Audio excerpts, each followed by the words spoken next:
بسم اللہ الرحمن الرحیم۔ السلام علیکم، میں ہوں شیخ وقاص۔ ناظرین، آپ کو یہاں پہ اپڈیٹ دیتا چلوں نااہل خاندان، نااہل افراد، جانچ پڑتال والوں کے لیے یہ ویڈیو میں آلریڈی پہلے بھی بنا چکا ہوں اور ابھی پھر دوبارہ بنانے جا رہا ہوں، صرف ان لوگوں کے لیے جو دوست بڑے پریشان ہیں کہ ہم جو ہے نااہل ہیں، کیا ہم اس پروگرام کے لیے اہل ہو سکتے ہیں، کیا ہم اس پروگرام کا حصہ بن سکتے ہیں۔ یہ آج پھر مجھے ایک اتھینٹک ذرائع سے جو ہے مجھے رپورٹ ملی ہے کہ آپ کو اس پروگرام سے اس لیے نکال دیا جاتا تھا، آپ کو اس لیے نااہل کر دیا جاتا تھا، آپ کا کارڈ اس لیے بلاک کر دیا جاتا تھا کہ آپ کا غربت کا سکور جو ہے وہ زیادہ ہوتا تھا۔ ٹھیک ہے،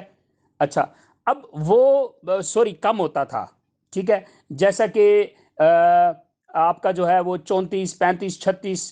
ٹھیک ہے، اب ان کا جو غربت کا سکور جو ایڈجسٹمنٹ ہوئی نا وہ 30 اور 28 کے درمیان ہے۔ اب جس بیچارے کا غربت کا سکور زیادہ ہو جاتا تھا، مطلب 32 34 ہو جاتا تھا، اس کو اس پروگرام سے نکال دیا جاتا تھا یا اس کے کارڈ کو بلاک کر دیا جاتا تھا۔ ابھی حکومت پاکستان کیا کرنے جا رہی ہے، بے نظیر انکم سپورٹ پروگرام کے جو سینئر ہیڈ ہیں وہ غربت کے سکور کو بڑھانے جا رہے ہیں، پہلے کم تھا اب بڑھانے جا رہے ہیں، یعنی کہ اس کو 35 36 37 کرنے جا رہے ہیں۔ تو 32 33 34 35 والے بڑے آرام کے ساتھ اس پروگرام کا حصہ بن جائیں گے اور جن کے کارڈ بلاک ہیں ان کے کارڈ بھی اوپن کر دی جائیں گے۔ تو یہ آپ کو میں بریکنگ نیوز دیتا چلوں نااہل افراد کے لیے۔